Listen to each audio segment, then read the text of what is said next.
네, 안기자 정치부 김유진 차장 나와 있습니다. 이 정동영 장관 이 구성 발언 뭔가 좀 커지는 분위기예요, 오히려 파장이. 그렇습니다. 이 문제 처음 불거진 지난주 금요일에만 해도 정동영 통일부 장관 한 사람의 논란이었는데요.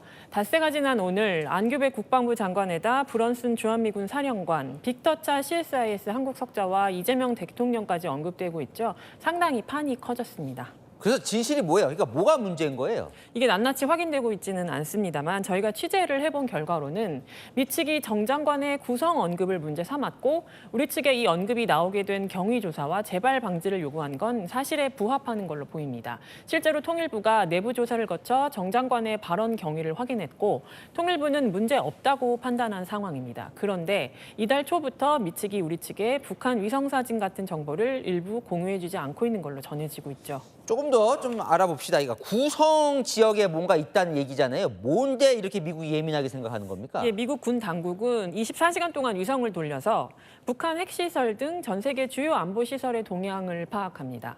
기존에 알려진 북한의 우라늄 농축 시설은 영변과 강선 두 곳이었는데 지난달 6일 정 장관이 평안북도 구성이란 지역을 새로 거론한 겁니다. 구성의 핵시설 징후는 미국 위성 자산을 통해 얻은 민감 정보란 게 미 측의 입장입니다. 한국에 이걸 공유해주고 비밀 지키면서 함께 지켜보자 했는데 장관이 공개 거론했다는 게 불만인 거죠. 근데 통일부는 전혀 달라요? 그러니까 민감한 정보가 아니라는 거예요. 통일부도 그렇고 많은 북한 전문가들이 구성은 공공연하게 알려진 정보였다고 설명하고는 있습니다. 통일부가 구성이란 정보를 얻은 자료라면서 일부 민간 연구기관의 보고서를 공개하기도 했는데요. 내용 보시면 구성 지역의 방연 비행장 등이 의심되는 핵시설로 언급돼 있습니다.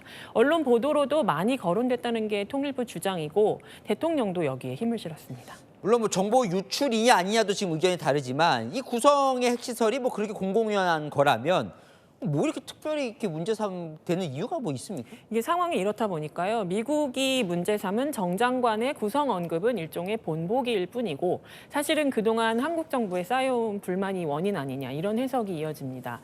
오늘 거론된 브런슨 사령관은 지난 2월 주한미군의 서해 훈련 문제로 안규백 장관에게 사과했다는 보도 나왔을 때 사과한 적 없다고 공개 반박했던 인물입니다.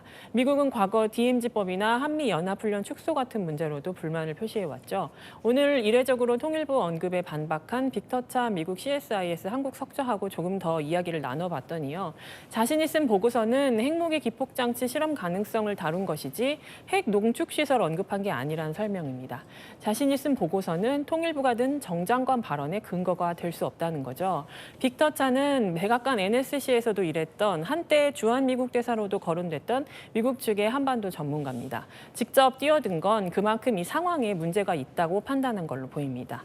한미 갈등이 더 이상 증폭되지 않도록 잘 관리해야 할 필요가 있다는 지적이 나옵니다. 잘 소통을 좀 해야 될 것 같아요. 한기자 김유진 차장과 이야기 나눠봤습니다.